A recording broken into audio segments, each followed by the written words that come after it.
റഷ്യയിലെ സെന്റ് പീറ്റേഴ്സ്ബർഗിന് സമീപമുള്ള പീറ്റർഹോഫ് പാലസ് എന്ന ഗംഭീരമായ കൊട്ടാരത്തിനകത്താണ് ഞങ്ങളിപ്പോൾ.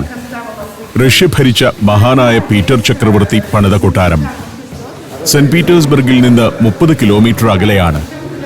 പല മുറികൾ കടന്ന് ഇപ്പോൾ എത്തുന്നത് ഇവിടുത്തെ ഊണുമുറിയിലേക്കാണ്. വൈറ്റ് ഡൈനിങ് റൂം എന്ന വലിയൊരു മുറി കാതറിൻ സെക്കൻഡ് രാജ്ഞിയുടെ പ്രത്യേക ഉത്തരവനുസരിച്ച് സജ്ജമാക്കിയ മുറിയാണ്. മനോഹരമായ പോഴ്സലിൻ പാത്രങ്ങൾ. 18-ാം നൂറ്റാണ്ടിലെ പ്രസിദ്ധനായ സെറാമിസ്റ്റ് ജോസിയ വെഡ്ജ്വുഡ് പ്രത്യേകമായി ഡിസൈൻ ചെയ്ത് നിർമ്മിച്ച പാത്രങ്ങളാണിത്. ഡൈനിങ് റൂമിന്റെ ഒരു ഭാഗത്ത് ഇങ്ങനെയൊരു ക്ലോക്കുണ്ട്. 1770കളിൽ ബെർലിനിൽ നിർമ്മിച്ച ക്ലോക്കാണിത്. അവിടെ നിന്ന് ഞങ്ങൾ നടക്കുന്നത് ചൈനീസ് റൂമിലേക്കാണ്. ഇവിടെ ചൈനീസ് പെയിന്റിങ്ങുകളും പാത്രങ്ങളുമൊക്കെയാണുള്ളത്. 1766ലാണ് ഈ മുറി ചൈനീസ് റൂമാക്കി മാറ്റിയത്. ആഢ്യത്വത്തിന്റെ അങ്ങേയറ്റമാണ് കൊട്ടാരത്തിന്റെ ഓരോ ഭാഗവും. ഈ മുറി അറിയപ്പെടുന്നത് പാട്രിഡ്ജ് റൂം എന്നാണ്. 18-ാം നൂറ്റാണ്ടിൽ കാതറിൻ സെക്കൻഡ് രാജ്ഞിയുടെ ഉത്തരവ് പ്രകാരം ഒരുക്കിയ മുറിയാണിത്. രാജ്ഞിയുടെ ഒരു വിശ്രമ മുറി. മുറിയുടെ ഒരു കോണിൽ ഒരു ഹാർപ്പ് വെച്ചിരിക്കുന്നു. ഇത് റഷ്യയുടെ രാജ്ഞിയായിരുന്ന കാതറിൻ സെക്കൻഡിന്റെ മുറിയാണ്. വിന്റർ പാലസിൽ നിന്നും വ്യത്യസ്തമായി ഇവിടെ ചക്രവർത്തിയും രാജ്ഞിയുമൊക്കെ എങ്ങനെ ജീവിച്ചിരുന്നു എന്നാണ് കാണുന്നത്. താമസിച്ചിരുന്ന മുറികളിലെ ആഡംബരങ്ങൾ, അലങ്കാരങ്ങൾ എന്നിവയെല്ലാം കാണാം. രാജ്ഞി ആളുകളെ സ്വീകരിക്കുകയും സംഗീതം ശ്രവിക്കുകയും ഒക്കെ ചെയ്തിരുന്ന മുറികൾ. ഇത് രാജ്ഞിയുടെ മേക്കപ്പ് ഡ്രസ്സിംഗ് റൂമാണ്. വസ്ത്രം മാറി മേക്കപ്പ് ചെയ്യുന്ന റൂം.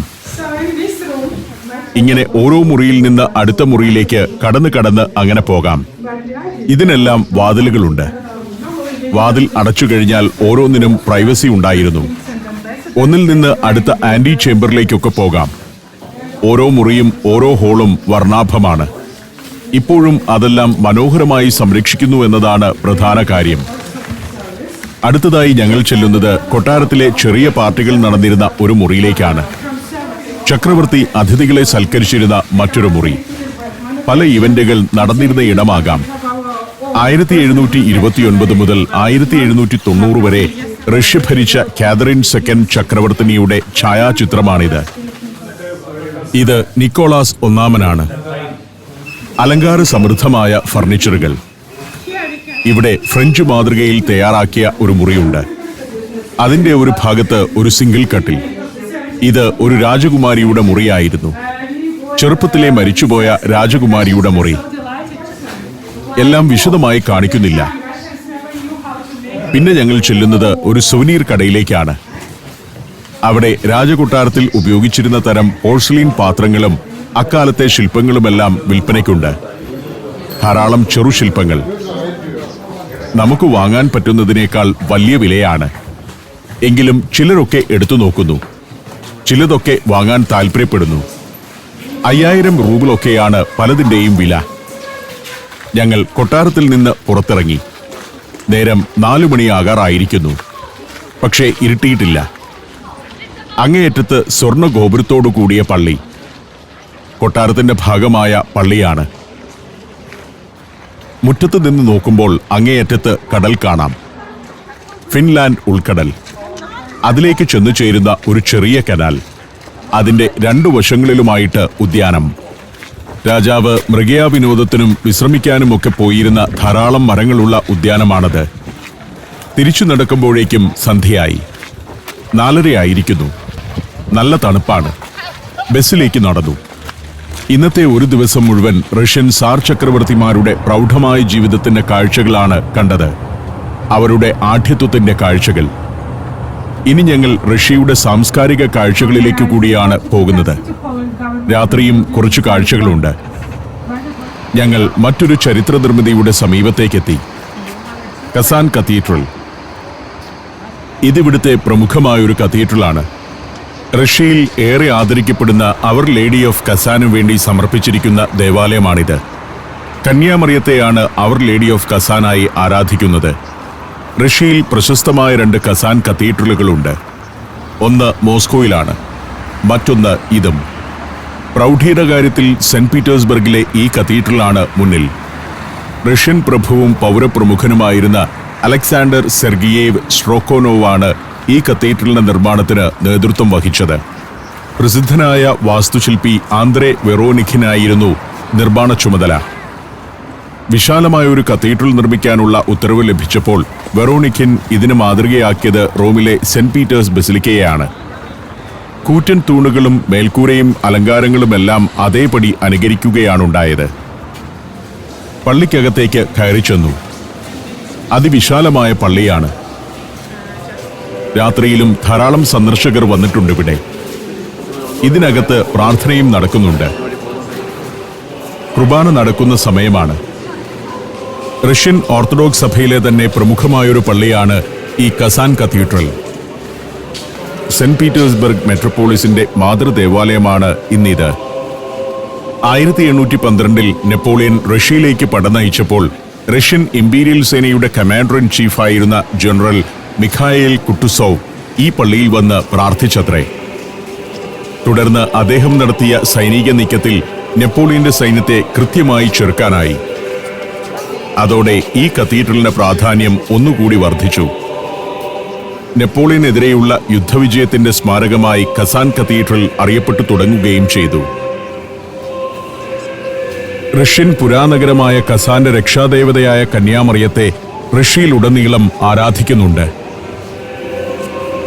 രാജ്യത്തിന്റെ പല ഭാഗങ്ങളിലുള്ള കസാൻ കത്തീഡ്രലുകളും കന്യാമറിയത്തിനാണ് സമർപ്പിച്ചിരിക്കുന്നത്. അതിൽ പ്രമുഖമാണ് ഈ കസാൻ കത്തീഡ്രൽ.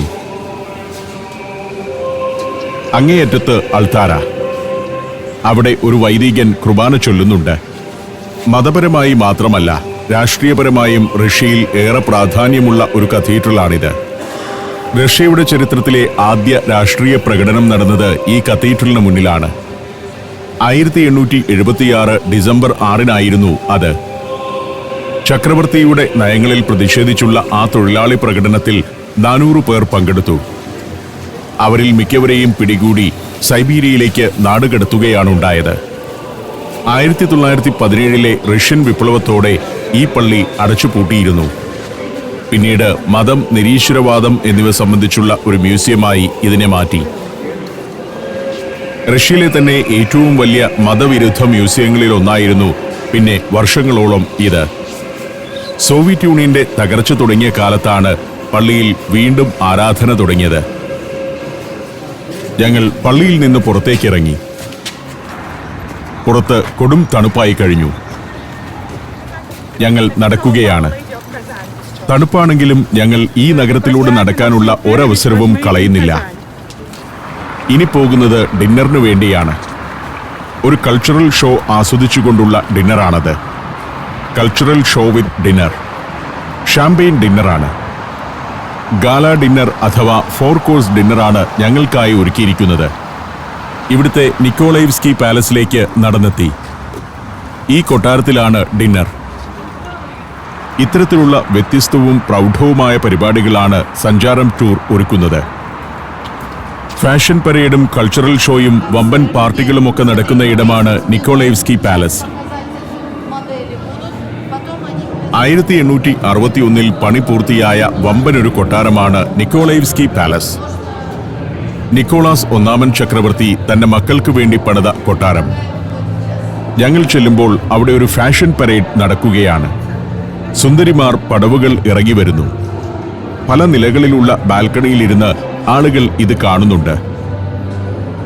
ചക്രവർത്തി കുടുംബം സെന്റ് പീറ്റേഴ്സ്ബർഗിൽ ഏറ്റവും അവസാനമായി പണിത കൊട്ടാരങ്ങളിലൊന്നാണ് ഈ നിക്കോളാവ്സ്കി പാലസ്.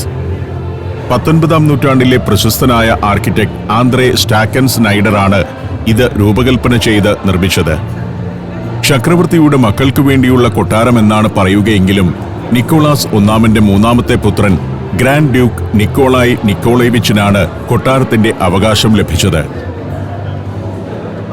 ഞങ്ങൾക്ക് പടവുകൾ കയറി മുകളിലേക്ക് പോകണം. ഞങ്ങളുടെ ഡിന്നർ അവിടെയാണ്. പക്ഷേ കുറച്ചു സമയം ഫാഷൻ ഷോ കണ്ടുനിന്നു. ടൂർ മാനേജർ സമീൽ ഉൾപ്പെടെ എല്ലാവരും അത് ആസ്വദിക്കുകയാണ്. Morocco, North Macedonia, Kazakhstan, Zambia, Zimbabwe. Sancharam pendrive volume number 21. അപൂർവ ദൃശ്യയാത്രാ വിവരണ ശേഖരം ഉടൻ സ്വന്തമാക്കാൻ സഞ്ചാരം എന്ന് SMS ചെയ്യൂ. ഫോൺ 9995444222. ഞങ്ങൾ മുകളിലേക്ക് പോവുകയാണ്. മുകളിലെ നിലയിലാണ് ഡിന്നർ ഒരുക്കിയിരിക്കുന്നത്. ഇവിടെ ഇപ്പോൾ നടക്കുന്നത് സാംസ്കാരിക പരിപാടികളാണ്. ഡിന്നർ പോലത്തെ പരിപാടികൾ, ചില ഷോകൾ എന്നിവയൊക്കെ. നിക്കോളോവിസ്കി പാലസിന്റെ എല്ലാ ഭാഗങ്ങളിലേക്കും പൊതുജനങ്ങൾക്കും ടൂറിസ്റ്റുകൾക്കും പ്രവേശനമില്ല. ചില ഹാളുകളിൽ പതിവായി നാടോടി സംഗീതവും നൃത്തവും അരങ്ങേറുന്നുണ്ട്. അത്തരമൊരു ഹാളിലേക്കാണ് ഞങ്ങൾ പോകുന്നതും. ഞങ്ങൾ ഡൈനിങ് റൂമിലേക്ക് നടക്കുമ്പോൾ സുന്ദരിമാർ സ്വീകരിക്കാൻ കാത്തു നിൽക്കുന്നുണ്ട്. റഷ്യൻ ട്രഡീഷണൽ വേഷം ധരിച്ചവർ. അവരുടെ കൂടെ നിന്ന് ഫോട്ടോ എടുക്കാം. പാവകൾ പോലുള്ള റഷ്യൻ സുന്ദരിമാരാണ്. അവരെ പിന്നിട്ട് ഇടനാഴിയിലൂടെ നടന്നു. കൊട്ടാരത്തിനകത്തെ ഒരു ഗാല ഡിന്നർ ഹാളിൽ ഞങ്ങൾക്ക് വേണ്ടി സദ്യ ഒരുക്കി വച്ചിരിക്കുന്നു. ഒരു ഭാഗത്ത് കലാകാരന്മാർ, ട്രഡീഷണൽ വേഷം ധരിച്ച പുരുഷന്മാരും സ്ത്രീകളുമുണ്ട്. റഷ്യൻ നൃത്തം, പാട്ട് എന്നിവയൊക്കെ ഡിന്നറിനൊപ്പം ആസ്വദിക്കാം. 19-ാം നൂറ്റാണ്ടിലെ ഒരു റഷ്യൻ നൃത്തശാലയിലെത്തിയ അനുഭവമാണ് ഇവർ പ്രദാനം ചെയ്യുന്നത്. റഷ്യയുടെ വിവിധ ഭാഗങ്ങളിൽ നിന്നുള്ള നാടോടി സംഗീതവും നൃത്തവും മാത്രമേ ഇവിടെ അവതരിപ്പിക്കുകയുള്ളൂ. വിഭവങ്ങൾ മേശകളിൽ നിരന്നു. ആദ്യം അപ്പറ്റൈസർ, തുടർന്ന് സൂപ്പും സലാഡും, പിന്നെ മെയിൻ കോഴ്സ്, അവസാനം ഡെസേർട്ടും വരും. അങ്ങനെയാണ് പരിപാടി.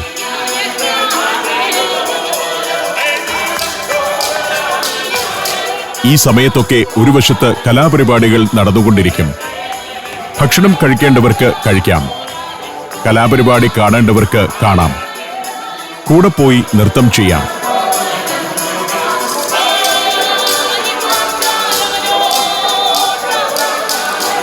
അതിസമ്പന്നമായ ഒരു കലാപാരമ്പര്യമുള്ള നാടാണല്ലോ റഷ്യ. 10-ാം നൂറ്റാണ്ടിൽ തന്നെ റഷ്യയുടെ ഓരോ ഭാഗങ്ങളിലും തനതായ നൃത്തവും സംഗീതവും കൃത്യമായ ഒരു രൂപം കൈവരിച്ചിരുന്നു. പല ഗോത്ര സമൂഹങ്ങൾ പല ആഘോഷവേളകളിൽ നൃത്തവും സംഗീതവും അവതരിപ്പിച്ചു പോന്നു. സമൂഹത്തിലെ എല്ലാവരും തന്നെ ഇത്തരം പരിപാടികളിൽ പങ്കെടുക്കുന്നതായിരുന്നു പതിവ്. അതുകൊണ്ട് തന്നെ റഷ്യയുടെ ഏത് വിദൂര മേഖലകളിൽ വസിക്കുന്ന ആർക്കും തനത് സംഗീതവും നൃത്തവും അവതരിപ്പിക്കാനാവും.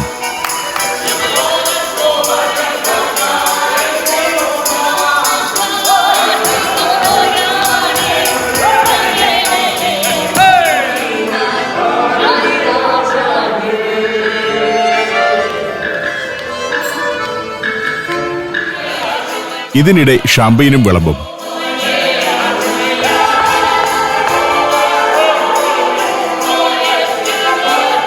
ഷാമ്പയിൻ യഥേഷ്ടം വിളമ്പുകയാണ്.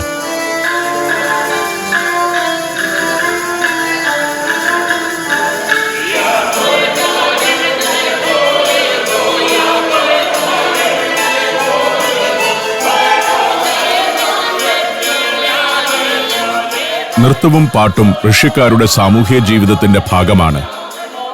വറുതിയുടെ നാളുകളിൽ പോലും ആ പാരമ്പര്യത്തെ കൈവിടാത്തവരാണ് ഇന്നാട്ടുകാർ.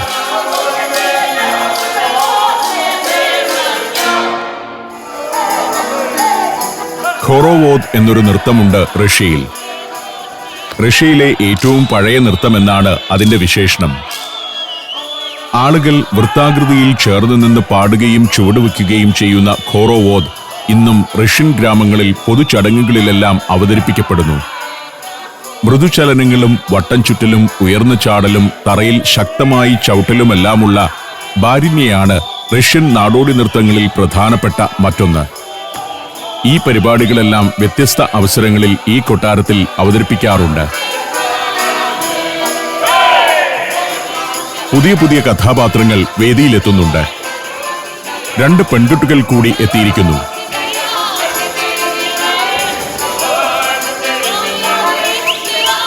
ലോകത്ത് ഏറ്റവുമധികം വംശവൈവിധ്യമുള്ള രാജ്യങ്ങളിലൊന്നാണ് റഷ്യ. 190-ലേറെ എത്നിക് ഗ്രൂപ്പുകൾ ഈ രാജ്യത്തുണ്ടെന്നാണ് കണക്ക്. ടാറ്റാറുകൾ, ചെച്ചൻസ്, ബാഷ്കർസ്, ചുവാഷുകൾ, അവാർ ജനത, ഡാർഗിൻസ്, അർമേനിയൻ, യുക്രൈൻ, കസാഖ് വംശീയ വിഭാഗങ്ങൾ എന്നിവരെല്ലാം റഷ്യൻ ഭൂപ്രദേശത്ത് വസിക്കുന്നുണ്ട്. തനതായ കലാപാരമ്പര്യമുള്ളവരാണ് അവരെല്ലാം. 4 ഗായകർ ഗാനമാലപിക്കുന്ന ഈ പരിപാടി ക്വാർട്ടറ്റ് എന്നാണ് അറിയപ്പെടുന്നത്. അക്കോർഡിയനും ടാമ്പറിനും പാട്ടുകൾക്ക് അകമ്പടിയാവുന്നു. മെയ്ഡൻ എന്ന നൃത്തസംഘമാണ് നൃത്തങ്ങൾ അവതരിപ്പിക്കുന്നത്. റഷ്യയുടെ കൂബൻ കൊസാക്ക് മേഖലയിൽ നിന്നുള്ളതാണ് ഇവിടെ അവതരിപ്പിക്കുന്ന നൃത്തങ്ങൾ. നാടോടി കഥകളും യുദ്ധവിജയങ്ങളും യോദ്ധാക്കളുടെ സാഹസവും പ്രണയവുമെല്ലാം ഇത്തരം നൃത്തങ്ങൾക്ക് വിഷയമാവുന്നുണ്ട്. വലിയൊരു ഹാളിലാണ് പരിപാടി നടക്കുന്നത്.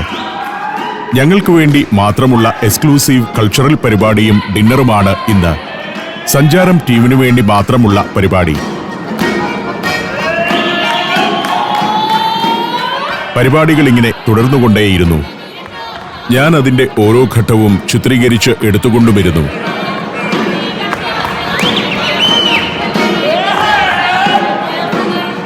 പല സംഘങ്ങൾ മാറി മാറി വന്ന് നൃത്തമാടുന്നു.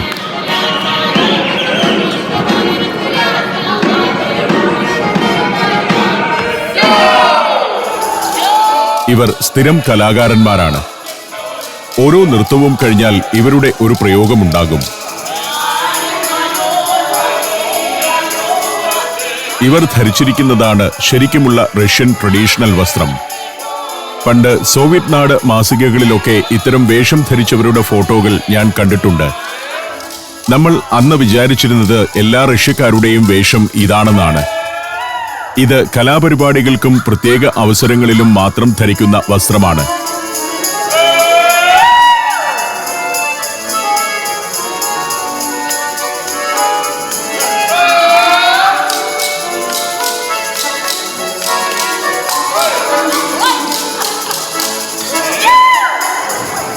കലാകാരന്മാർ നൃത്തം ചെയ്യാൻ ഞങ്ങളെ കൂടി ക്ഷണിച്ചു. അപ്പോൾ ഞങ്ങളുടെ കൂട്ടത്തിലുള്ള അപ്പു ജോസ് ചെന്നു. നൃത്തത്തിന്റെ ചുവടുകളും അതിന്റെ ചടങ്ങുകളും മറ്റും അദ്ദേഹത്തെ പഠിപ്പിക്കുകയാണ് നർത്തകി.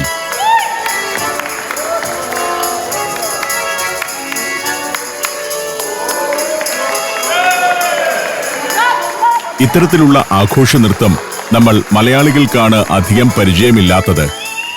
ഉത്തരേന്ത്യക്കാർ മുതൽ ലോകത്തിന്റെ എല്ലാ ഭാഗത്തുമുള്ള പുരുഷന്മാരും സ്ത്രീകളുമൊക്കെ ആഘോഷാവസരങ്ങളിൽ ഒത്തുചേർന്ന് നൃത്തമാടുന്നത് പതിവാണ്. അവർക്കെല്ലാവർക്കും നൃത്തച്ചുവടുകളൊക്കെ അറിയാം. ആഘോഷങ്ങളിലും ഒത്തുചേരലുകളിലും സ്ത്രീ പുരുഷന്മാർ ഒന്നിച്ചു നൃത്തം ചെയ്യുന്ന പതിവ് ദക്ഷിണേന്ത്യക്കാർക്ക് ഇല്ലെന്ന് തന്നെ പറയാം. എന്നാൽ ഉത്തരേന്ത്യക്കാർക്ക് എല്ലാ ആഘോഷത്തിനും നൃത്തങ്ങളുണ്ട്, പ്രത്യേകിച്ച് ഗുജറാത്തികൾക്ക്.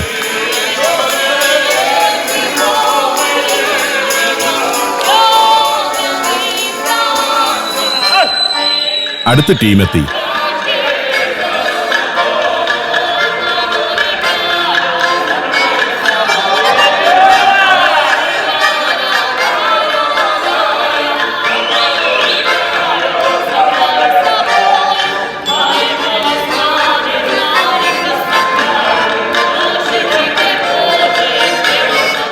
ഗാല ഡിന്നറിന്റെ പല കോഴ്സുകൾ ഇതിനിടയ്ക്ക് വന്നു പോയിക്കൊണ്ടിരുന്നു. ഞങ്ങൾ ഇതൊക്കെ കഴിക്കുന്നുമുണ്ട്. അതിനിടെ ഞാൻ കലാപരിപാടിയുടെ ഭാഗങ്ങളെല്ലാം ചിത്രീകരിച്ചെടുക്കുകയും ചെയ്തു. ഏതാണ്ട് 1.5 മണിക്കൂർ നീണ്ടുനിന്ന കലാപരിപാടിയും ഡിന്നറുമായിരുന്നു. പുറത്ത് കൊടും തണുപ്പുള്ളപ്പോൾ നല്ല ചൂടുള്ള മുറിയിൽ നൃത്തവും കണ്ട് ഡിന്നറും ഒരു ഷാമ്പയിനുമൊക്കെ കഴിച്ചങ്ങനെ ഇരിക്കുക രസമാണ്. നൃത്തത്തിനിടെ കർച്ചീഫ് വീശുന്ന ഒരു പരിപാടിയുണ്ട്. മേശയിലുണ്ടായിരുന്ന ടവലെടുത്ത് വീശിക്കൊണ്ട് ഞങ്ങളും അതിൽ പങ്കുചേർന്നു. ആളുകൾ ഭക്ഷണം കഴിക്കാൻ പലപ്പോഴും മറന്നുപോകുന്നു, കലാപരിപാടിയുടെ ഗാംഭീര്യം കൊണ്ട്.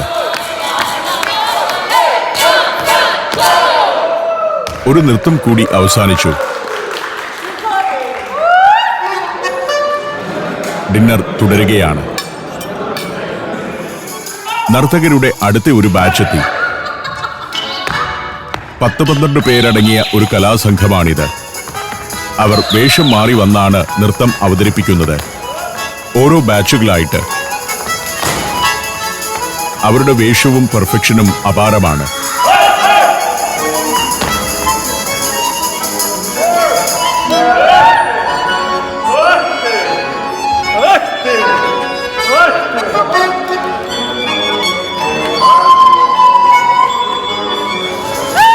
നമ്മുടെ കലാകാരന്മാരുമുണ്ട് ഇപ്പോൾ നൃത്തമാടുന്നവരിൽ.